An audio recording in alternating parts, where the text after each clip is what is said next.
white, and blue. So when I started playing Madden pre-Brady with Bledsoe.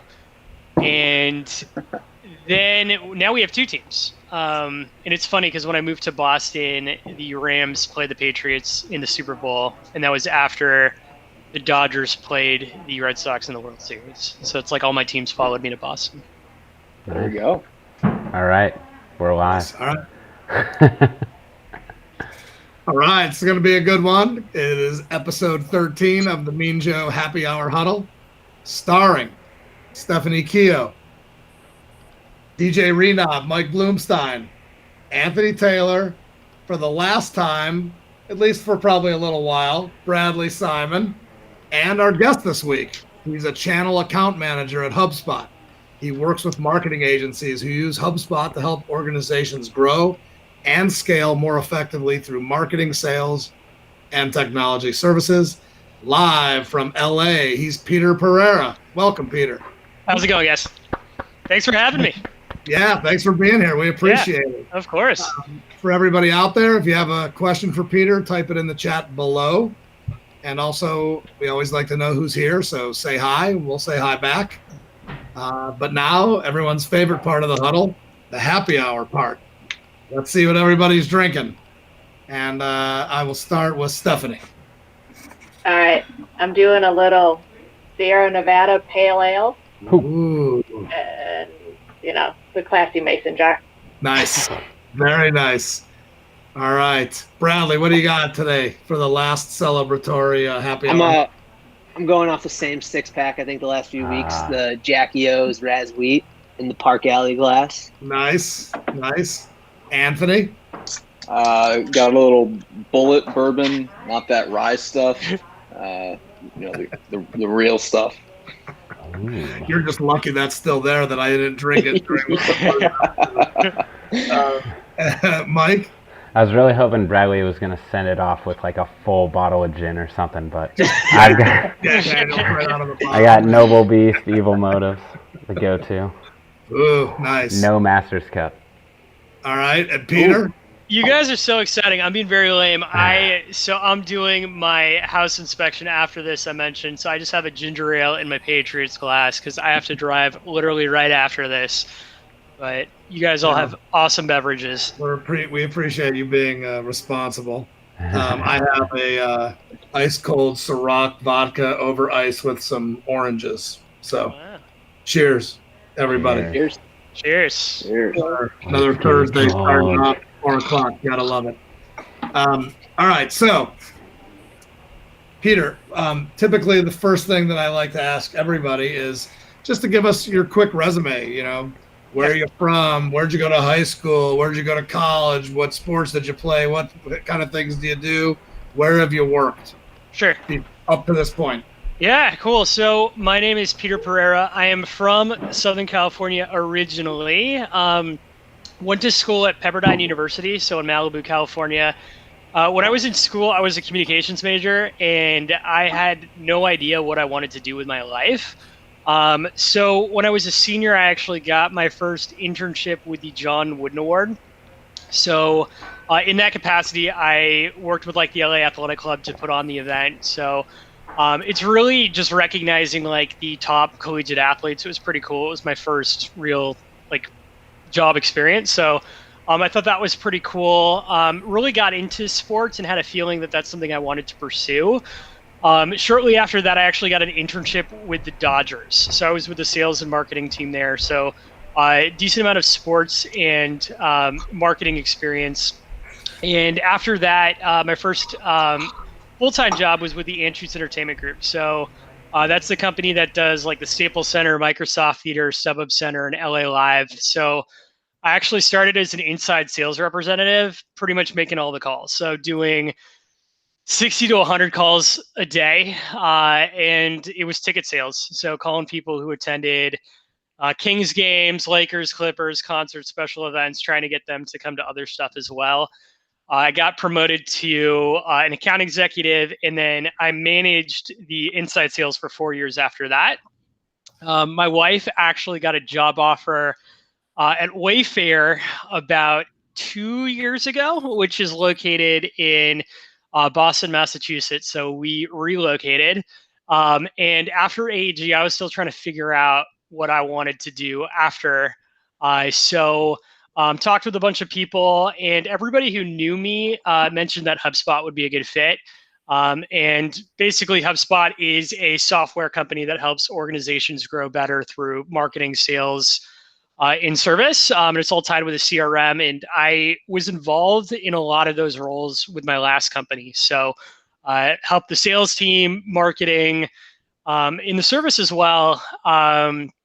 And as inside sales manager, I was very involved in like the processes and just making sure all the teams are on the same page. So with my current job, I help marketing agencies with their clients. So just understanding, what various companies need assistance with, whether it is, generating website traffic, converting those prospects into leads, and ultimately, getting more sales. So it's been a fun ride. Still a Lakers fan and love my LA teams. It was tough because one of my last weeks in LA was when we got LeBron. So I don't know if that's a sore subject for anybody in Cleveland, but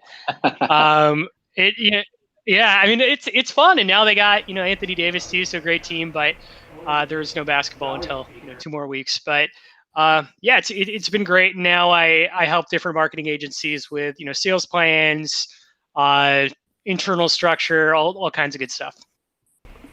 Awesome. Thank you. And toward the end, I didn't mention this. I have a bunch of questions for us to get to know you better. You already answered a little bit of them with some of the sports stuff, but we'll get a little bit more in depth toward the end. Have a little fun with some questions. All right. So HubSpot, in the intro, I basically said a sentence that sounds like something from a bio, and then you just kind of said the same thing. But let's talk about HubSpot as if you were explaining it to somebody who has literally no idea what HubSpot is. Yeah. Almost like you were telling like a kid. Yeah. It's a great question. HubSpot can do a lot. So sometimes it's hard to do that. What I think is interesting is we started as a marketing company. So we basically provide software that helps businesses in a lot of different areas, whether it's building a website. So if you don't have a website currently, you can do that with HubSpot. But we also have tools that can help you get found online, like social media, blogging, and ways to capture that information through like landing pages. And we also assist with like email marketing, so communication, and you could do that through automation. Where we've slowly evolved as a company is we now have we're like a CRM company, so you can house all of your contacts in your database in one place and log and track all the interactions. So I think where HubSpot helps, and especially right now, is a lot of organizations are really trying to get more visibility into who they're marketing to, how those conversations are going, and just aligning all of the teams, especially since we're all spread out and the internet's just becoming, more and more relevant. Like everybody, we're pretty much on the internet all the time now, it feels like. So just helping like, smaller businesses, get found online and sell their different products, market, with kind of HubSpot at the foundation.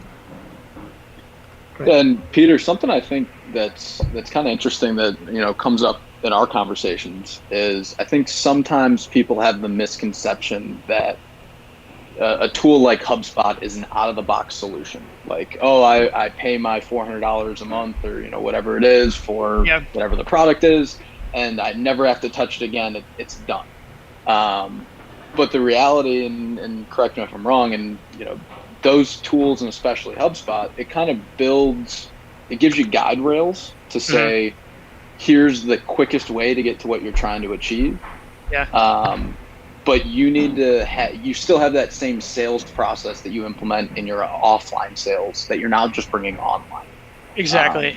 Yeah. And you bring up a really good point. I think one of the common misconceptions is like you could buy something like HubSpot and all your problems are going to be solved. You're going to get all kinds of traffic to your website.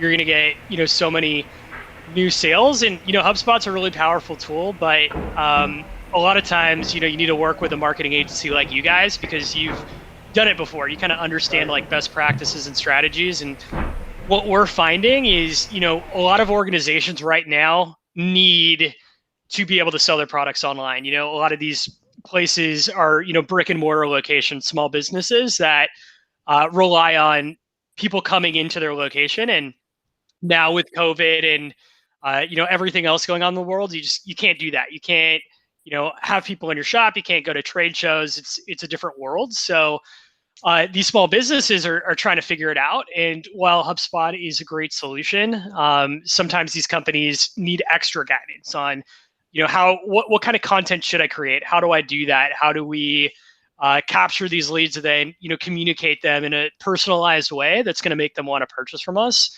So while the software is really powerful, there's still a strategy that you need to implement. And a lot of times, these small businesses do still need guidance from a company like yours, because this is unprecedented, like what we're experiencing, and we're all trying to figure it out together. So I work with agencies and their clients to kind of see what the goals are and help make sure that these companies can market in a new way and sell online, so that they could potentially even make more money in this new world.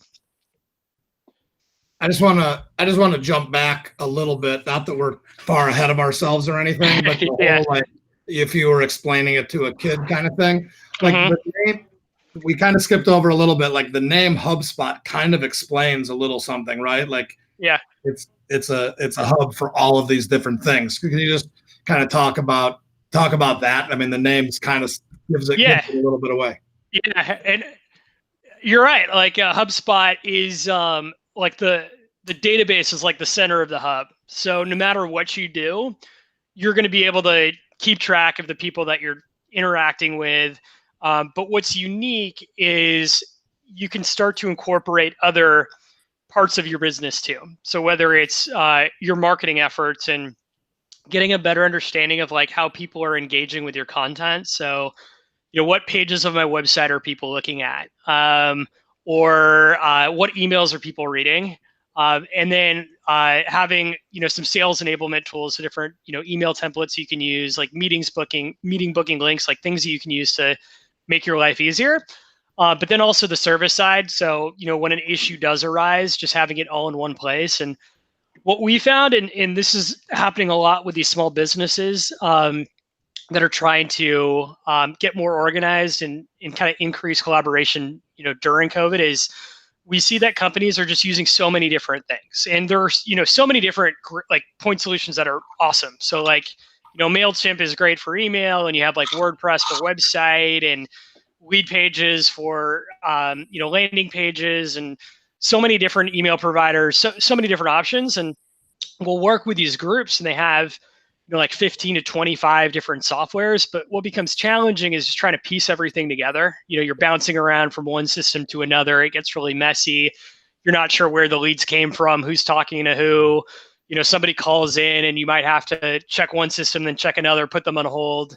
And it could just become like a jumbled and messy process. So I think where HubSpot can help is bring a clearer picture, so people just have more visibility, which I think helps twofold. I think it helps, the companies that are, selling and marketing, just because everybody on the team could stay on the same page. But it makes for a better customer experience as well, because if somebody does call in, the people on the other end are already organized and kind of see what's happening there. And you could better time your website. So you create a more frictionless process when you have it all in one place versus having to scramble around using different point solutions.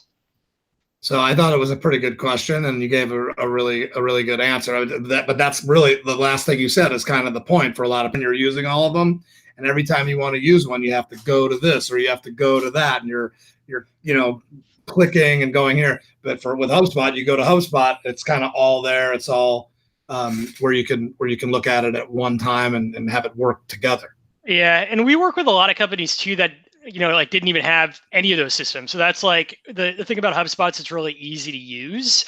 So like sometimes we'll work with organizations like when they were in an office. I mean, everybody's in a different situation right now, but a lot of people I'm working with are remote or all in different homes, all in different places. And before it was spreadsheets and Post-it notes.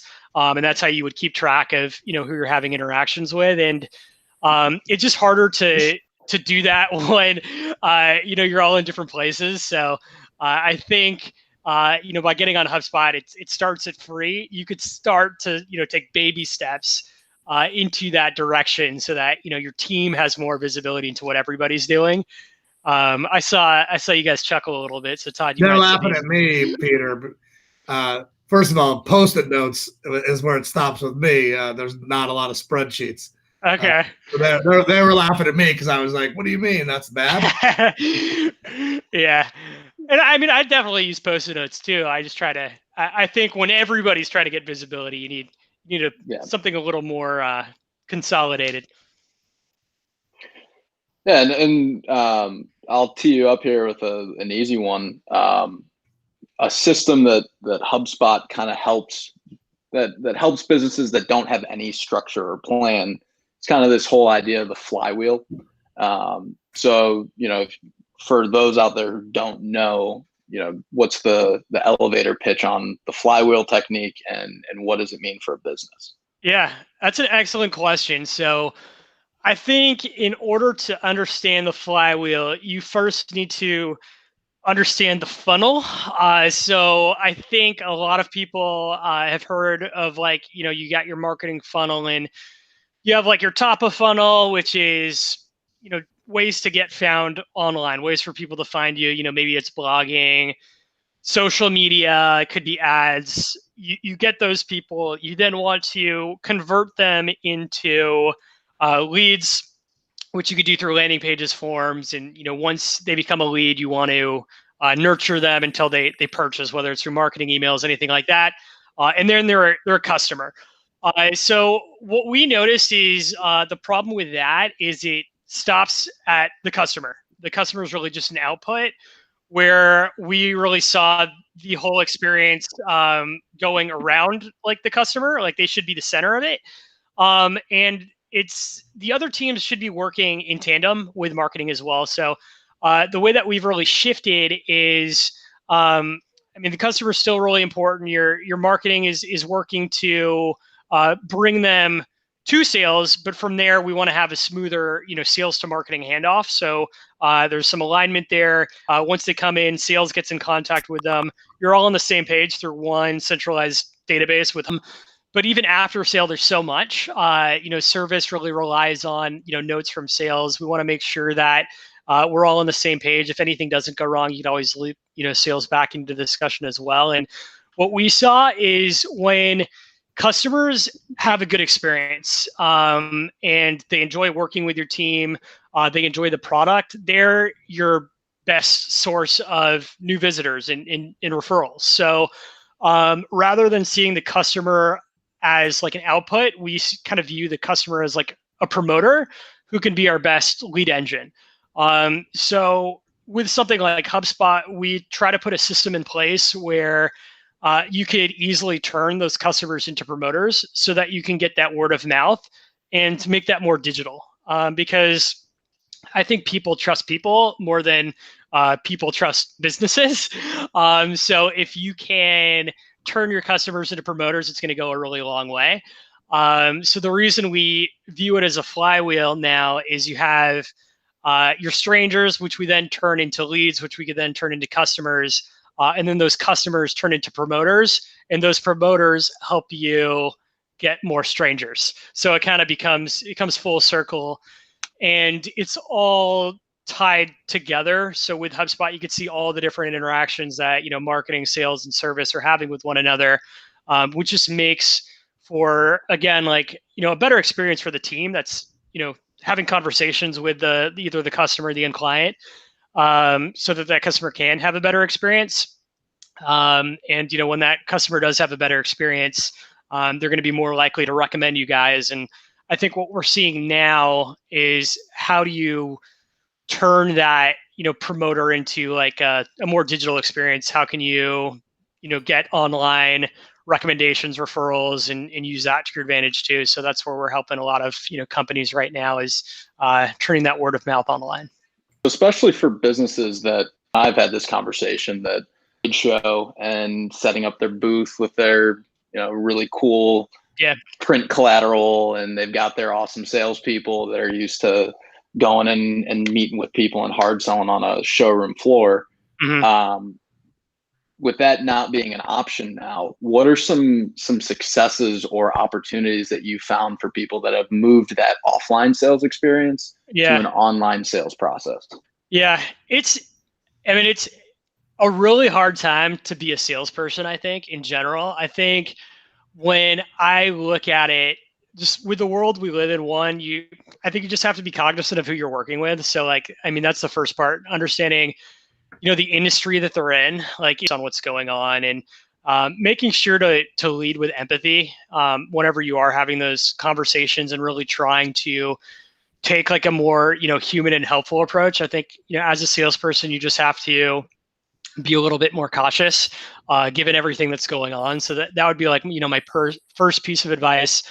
I think that, content creation is really important. It's looking at what you used to do at those trade shows before, and how could you make that more of like a digital experience. So, I've worked with a lot of organizations that used to like present at those type of events. So whether it's a conference or a trade show, and could you turn that into more of a digital experience, maybe something like a webinar, and opposed to having all the communication go out, pre-trade show, like, we're so excited to see you, we can't wait to meet with you. Do that online instead. And what we found is it's kind of cool because it tends to be easier for people to access. Like if you're going to go to a trade show, you're going to go to a conference, like it could be expensive. I know you guys went to Vegas and it's a lot of fun, but you gotta pay for the event. It could be a lot. Whereas having your own webinar, it's a little bit easier, and people can join from all over the place, which just makes it more accessible. So we've seen a lot of success there. As far as like the sales piece, I've seen a lot of success with like one-to-one video. So, we have an integration with Vidyard. We use that all the time. It's a good way to have like a, quick interaction, maybe like a 3 to 5 minute video of like what you could have had on display, something like that. We use Zoom all the time. I think just putting a face to the name really helps. And while you can't do that in person, like, I think it has a more personal, any way that you can, personalize your communication, it's going to go a long way. But we're seeing a lot of organizations just get really creative. Whatever you were doing before that may have been in person, how can you find a way to turn that into a more digital experience?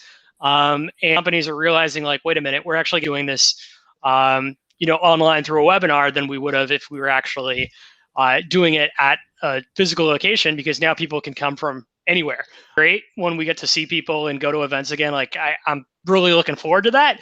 But I think a lot of these practices are going to stay. I think, people are going to do more webinars, Zoom meetings, like videos, that type of stuff, just because it tends to work well. And I think it's how a lot of people like to interact with brands. But even in B2C, you feel going forward, this whole digital interaction could. Absolutely, yeah. And that's what we're seeing on the small business side too. It's like if you were able to sell a product in your store before, is there any way that you could potentially put it online and sell it that way instead? And I think it's just understanding like what kind of content to create. So we're seeing new people or people create blogs that maybe hadn't before. And that's a great way to advertise and market. That tends to be more affordable. So just showing you're a thought leader, creating content. Social media is really popular. So we're seeing a lot of smaller businesses promote their products on Facebook, LinkedIn, Instagram, Twitter. We're literally staring at our phones all the time, so it's a great way to get in front of people. And the cool thing that HubSpot helps with is like the lead nurturing afterwards. So it's really effective. I think it's cool. Like if you purchase a product, you can get recommendations. So here are some things that are similar that I might want to get next time. So if you buy a toothbrush, 1 week, should I get toothpaste the next week? Something like that. Or does it make sense to buy 2 things of toothpaste instead of 1? So we're seeing that small businesses are getting pretty creative with how they're marketing, how they're communicating and nurturing as well. And it's exciting to see some of these companies do better as a result. But I think they're just going to kind of have a mix moving forward once stores are able to open up again. Yeah, absolutely. And I think for some of those businesses, it might seem daunting to, wow, I have to get my sales, my marketing, and all these things have to sync up. But I guess if to take a step back, if you were to make a list of just on a website, here are some quick wins to make sure that if you aren't doing these things, here are some things you can do to start getting those leads and then nurture them through to becoming actual sales. Definitely. I think, some quick wins for me would be forms. So just anywhere you can capture that information.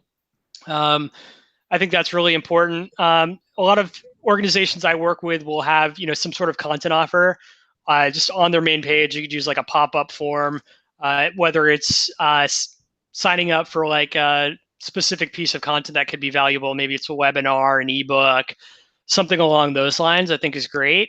One area that we've seen a ton of success with over the last couple of months is chat. This is something that HubSpot can actually help with for free. So we're seeing a lot of people use live chat and chatbots.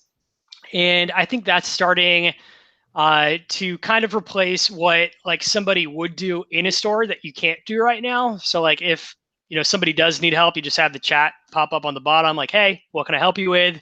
And it's just an easy way to interact with folks. And I think what we've seen, like one of the other parts of COVID is like, parents are at home with their kids, like homeschooling, like don't have time for anything. Like the last thing you want to do is, make a call, get on hold for 30 minutes, talk with somebody, send emails. So I think one of the cool things about chat is it's just quick and easy. You could set up a chat that's pretty lightweight, maybe ask some specific questions and get it answered.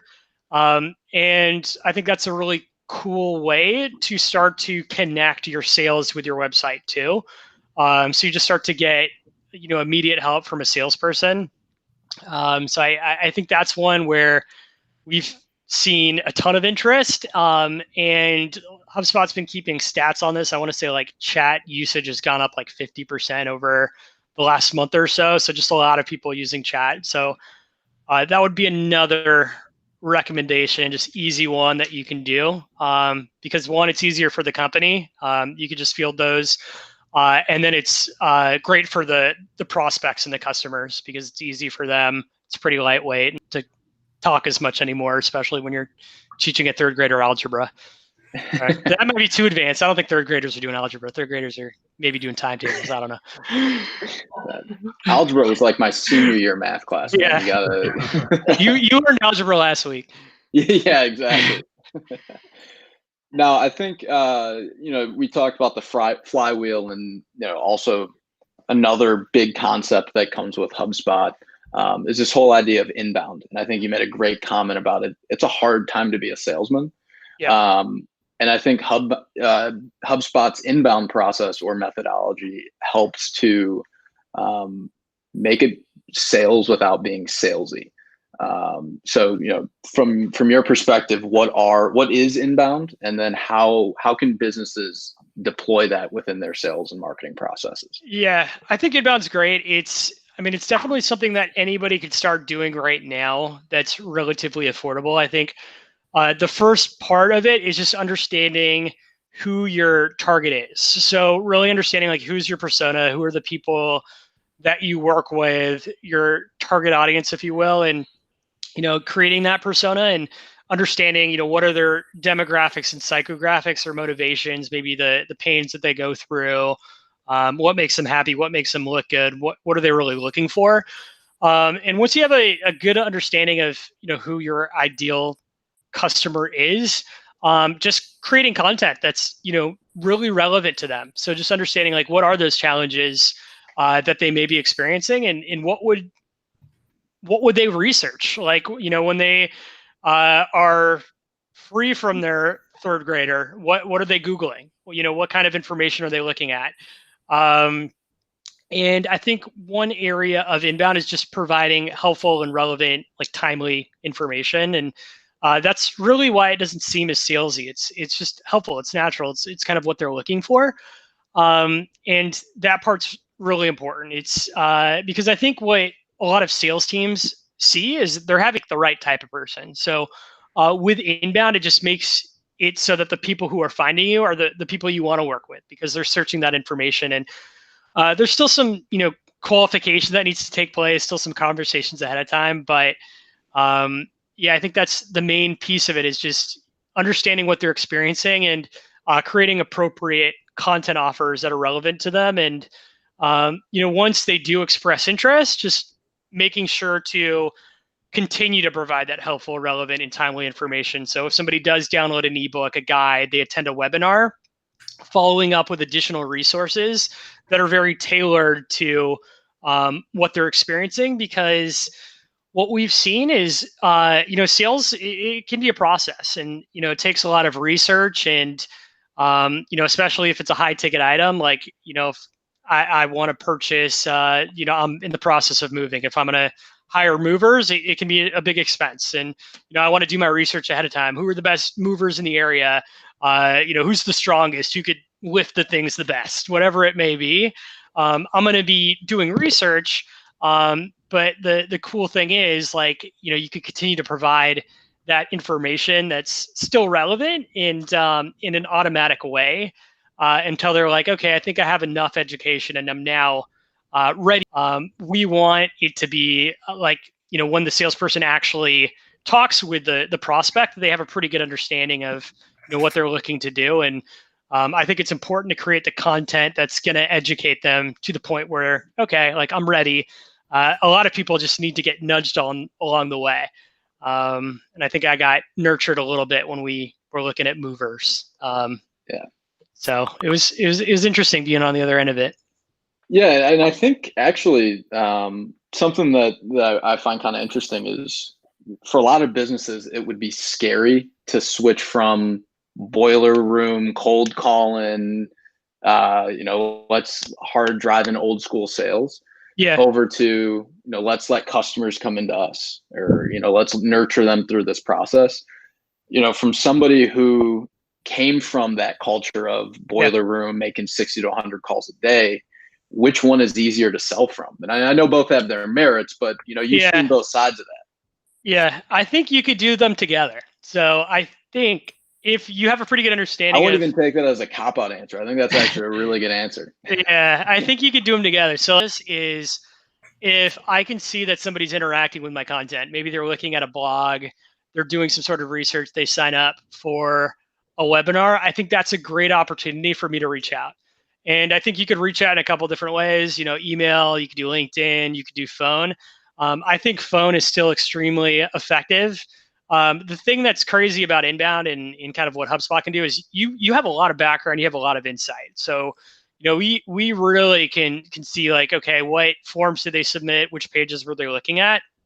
So I think as a salesperson, with that information, like, how can you have a conversation in a way for them?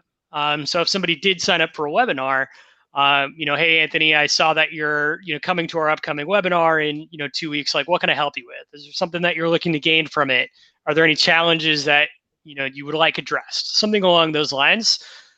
Just so I can kind of pick your brain a little bit, see what you're interested in doing, and potentially move that conversation in the right direction.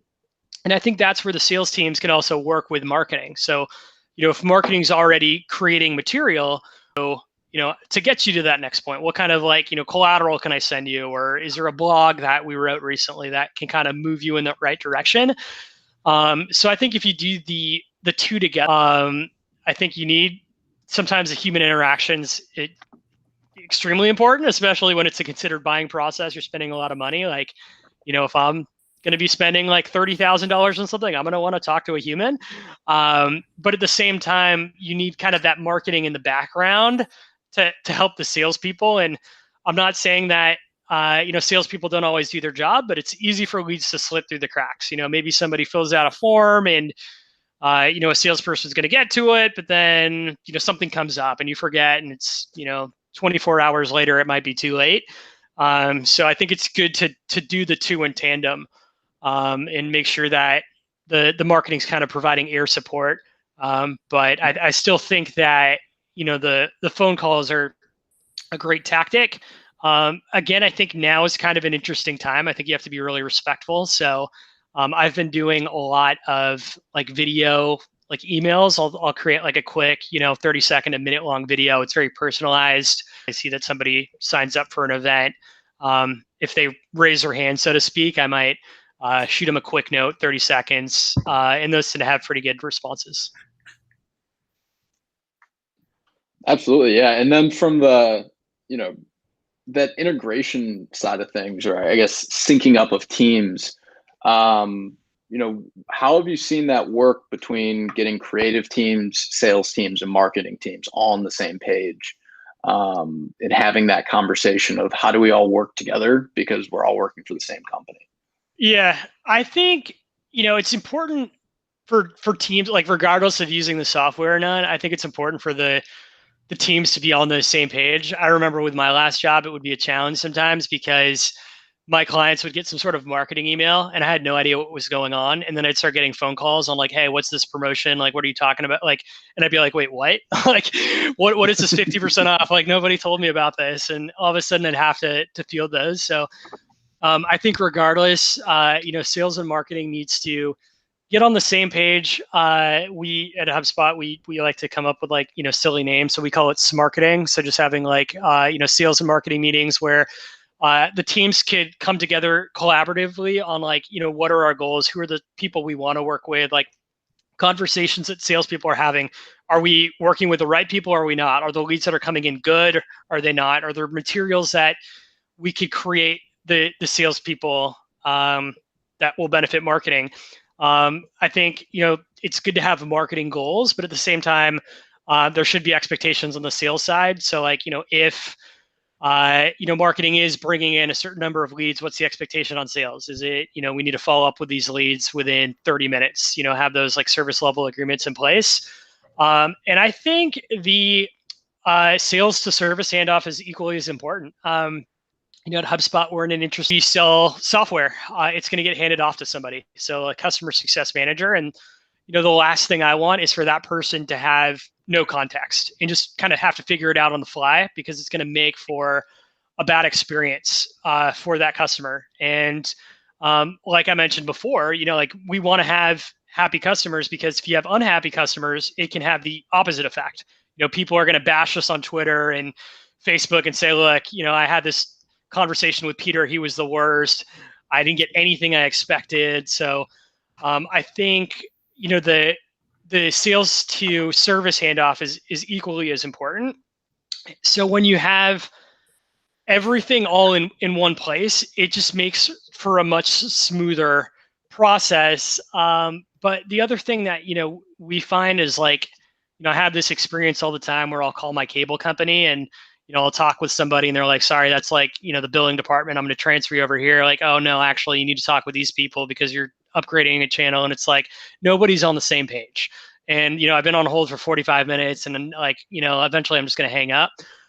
So, we just want to help teams not have to do that because it's probably a pain for the guys on the other side. But, ultimately, if the customer doesn't have to bounce around as much, or if the client-facing teams have as much visibility as possible, it's just going to make things better for everybody. So before you even like look at the software, I just think it's important for all of the teams to at least get in, have meetings in place, whether it's bi-weekly, monthly, just to review how things are going. What's our marketing plan? How are sales going? Are we talking with the right people?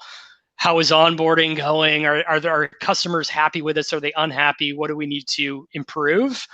And yeah, a big part just transparency and communication visibility. And I think that's where HubSpot helps, is you can at least see it all in one place.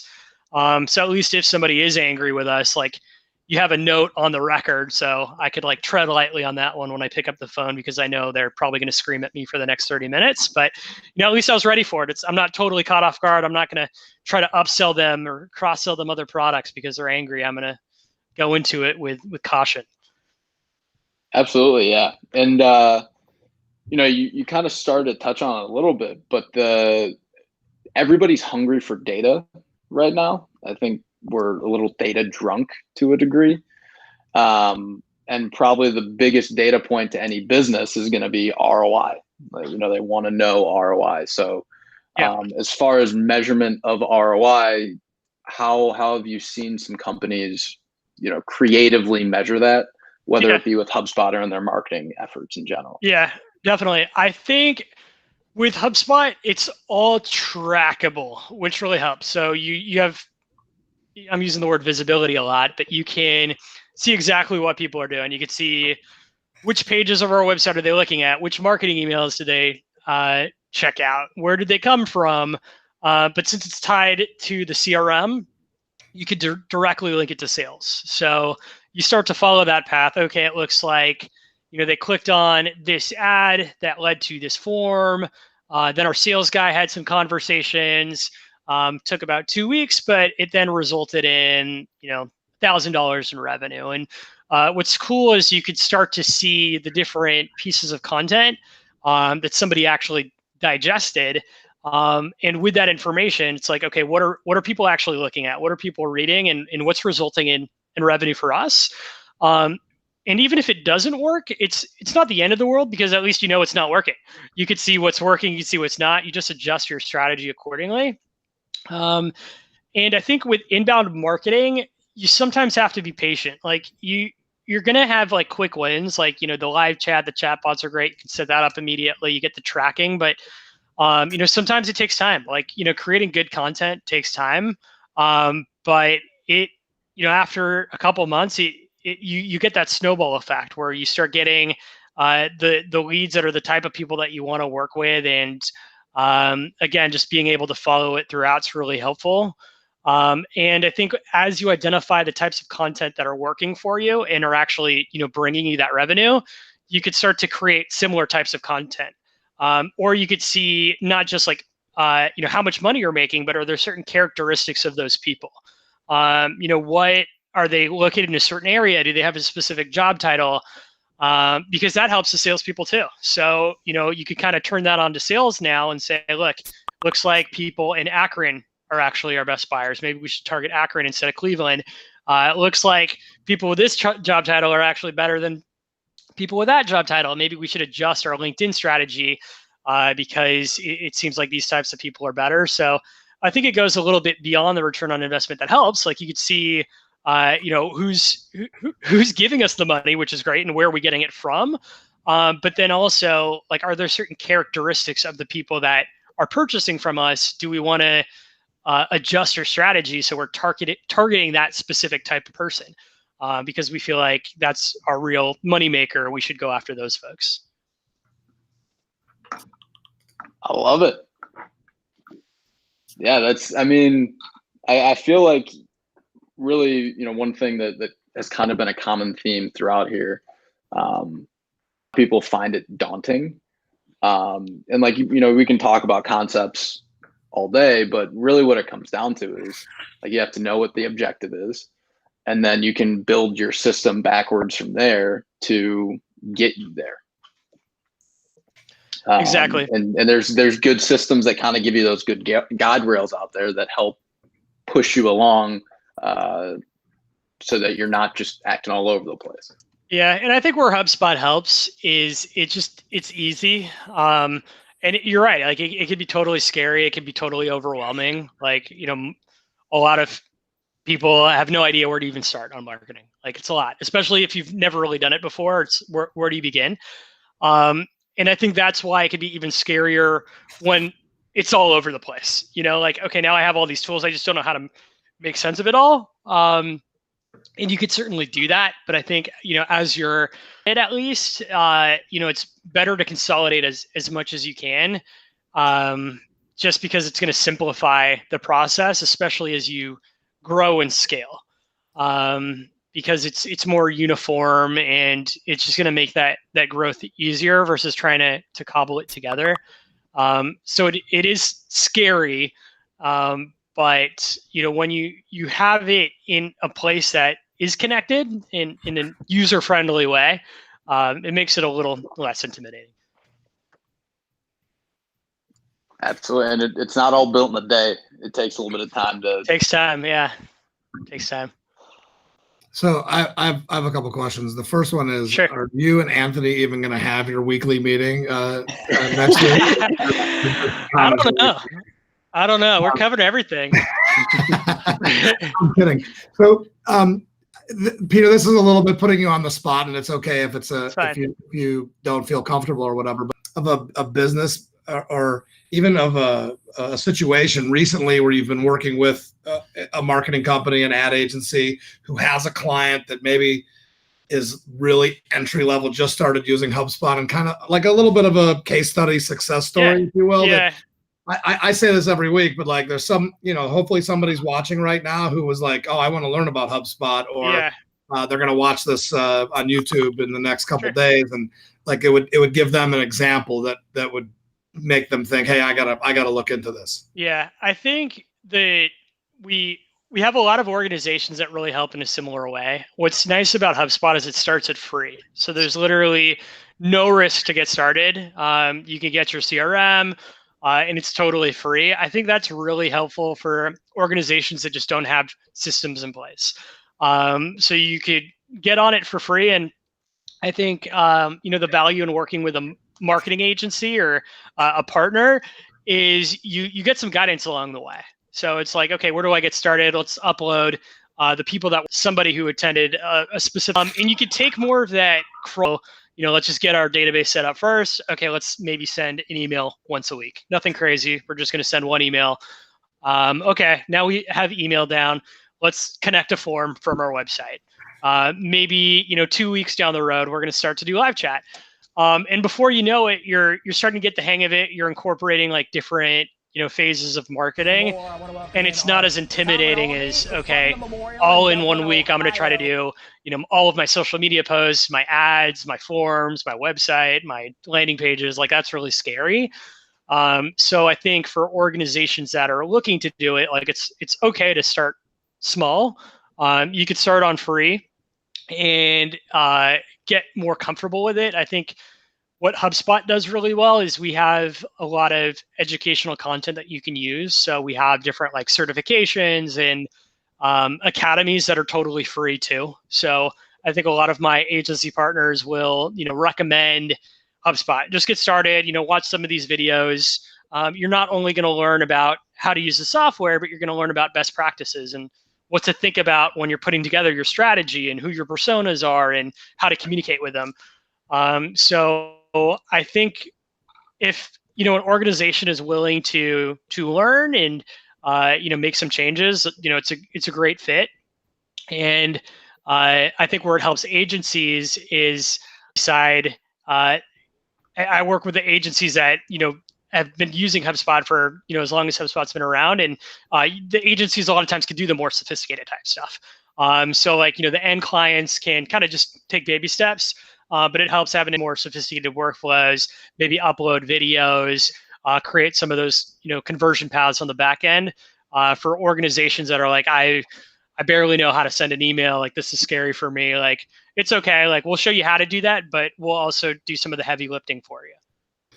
I kind of made the little joke about you guys in your weekly meeting, but I think maybe the takeaway for somebody is that we've been working together for at least a year. It might be a little over or whatever, but you guys do have a weekly meeting where you talk about, opportunities and different ways that we can help that. And that's something that's not just because of your role with agencies. There's somebody like you who deals with the end user if they don't have an agency, probably, correct? Yeah. And I think that's something that HubSpot takes really seriously. It's way more than the software. We really invest in the people that we work with.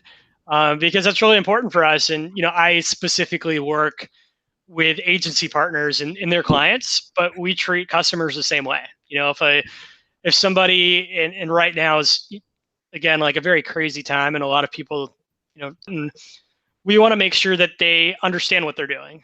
So not just like, this is how to click this button, this is how you're going to add this name and this form, and, the technical side, like, which is important, but really understanding the strategy and what to consider in the future, so that these smaller companies can scale and grow, and because we want them to be successful, and I think the attention and support is critical for that. Awesome. I was going to ask you to just lead me through how to actually go and find the emails that I'm logging and tracking, but we'll save that for another webinar. Okay. So I do have some questions, some final questions, but before we do that, for anybody who's watching live, anybody who's watching this some other time, if they have some interest in learning more about HubSpot, what should they do? If they're an agency, should they call you? Give everybody their next step. Yeah, great question. I'm more than happy to help anybody. If they go through you directly, feel free to loop me in. You can contact me directly too, whatever's easiest. My full name is Peter Pereira. Last name's really hard to say and spell. You can email me. My email address is ppereira@hubspot.com. If they want to work with you to get in contact with me, and totally fine. But I'm happy to help anybody, whether they're reviewing HubSpot or just strategy, marketing practices in general. Happy to take some time. Awesome. All right, cool. All right, couple fun questions. We'll see. Maybe they're not fun. We'll find out. I'm excited. I had a bunch already kind of ready to go, but I added a few when you were talking at some point. But okay. Favorite John Wooden quote? That's a great question. I'm a huge John Wooden fan. I love John Wooden. I love the entire Pyramid of Success is great. I want to say my favorite John Wooden quote is, it's the preparing and the failure one. I'm blanking on it. It's failing to prepare is preparing to fail. Preparing to fail. There you go. Yeah, awesome. Yeah. Love John Wooden though. That's cool. I wasn't just asking because you're from LA. You said you work for the the Wooden Award. Yeah. I have a John Wooden autograph somewhere. I don't know where it is, but somewhere around here. Awesome. All right. So you're from LA. I did say you were live from LA earlier, but you're not live from LA. You're in the land of the leprechaun. But you are from LA originally. Do you have any good friends from like growing up who are now kind of famous celebs or have made their mark in the entertainment industry that anyone would know? It's a great question. Part of my last job was, we would have celebrities all over the place. So with the AG, we would put on the events at the Staples Center. So that's, Lakers, Kings, concert, special events. So occasionally I'd see the players. We would have the Grammys. As far as like from high school, I don't know. I played against James Harden in high school. He dunked on one of my friends. I played against Drew Holiday in high school. Pretty cool. Yeah. I went to the high school with Skrillex. Sonny Moore, I was in 8th grade Spanish with him. Hannah Montana was at my elementary school for 1 year. Miley Cyrus, yeah. There you go. Not anybody like famous, right? I love how he answered the question like he didn't have any good things. What? I went to high school with Skrillex. What's up? Yeah, that's what? Yeah, Skrillex. I can't think of any right now. Hannah Montana, Skrillex, James Harden. That's the only three I got. Yeah. All right, so I'm going to jump around between the fun and the serious.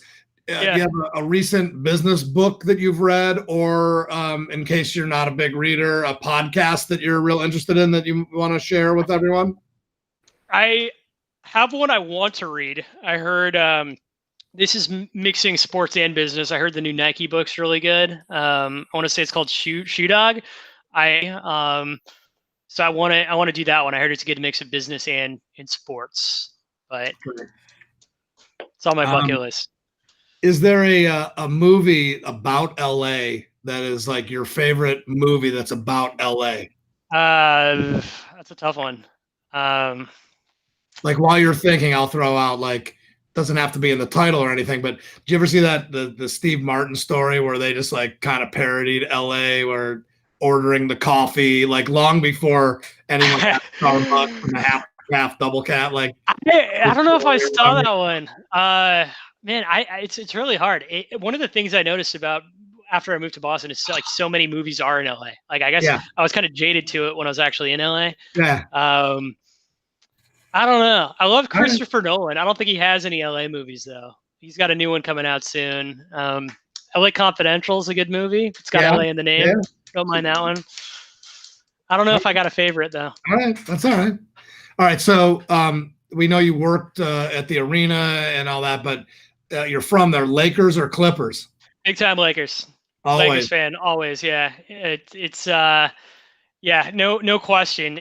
They struggled when I got there though. I got to Staples Center 2011, and they got a ton of hype. It was my first full season with the Lakers was when they had it was like Kobe, Dwight, Steve Nash, Powell. I don't know what his name is. Meta World Peace, Ron Artest. So it was a good team, and then they kind of went downhill. They weren't as good when I was there. Yeah, and I was a diehard Lakers fan, and I left AEG a diehard hockey fan. I was there for 2 championships, so 2012 Kings, 2014 Kings, and those are actually probably some of my best memories there, where it was awesome. What a hockey. bandwagon. Yeah. That 2014 Kings team was. Yeah. They first round they were down 3-0 to San Jose, came back, won 4 in a row. Yeah. And then crazy postseason run, but it was one of the best postseasons I've ever seen by anybody. Scary. So favorite Laker of all time? LeBron. Sorry. It's hard. I have a lot. I'm a Kobe guy. It's been a hard year for me. 2020 did not start off great. Yeah. I'm a big time Kobe guy. I love Shaq. I mean, I was spoiled when I first started watching the Lakers. It was Kobe, Shaq, Bill Jackson. So it was kind of interesting. I just watched the Michael Jordan, whatchamacallit, yeah. And it took me back to like my, Laker start because, you got Phil and all those guys. But Sure. I think that was the team that really got me interested in basketball. So it's all that genre. I like Derek Fisher a lot. Pau Gasol, really like him. Yeah. Those teams. All right. I'm a big Magic guy, but I think he's. I like Magic. Yeah. All right. There's only really one right answer to this question, but I'm asking anyway. What's your favorite burger joint? Oh gosh, I'm a West Coast guy, so I'm gonna have to go In-N-Out. But yeah, come on now. Yeah. What is your pick? Do we have In-N-Out twice or 3 times on that trip? Just twice? I think twice. Twice. Yeah. This is in Las Vegas. Yeah. That's a real question. So you got to get the animal style fries on the side. There are menu items that aren't on the menu. It's off the menu items. So animal style fries. I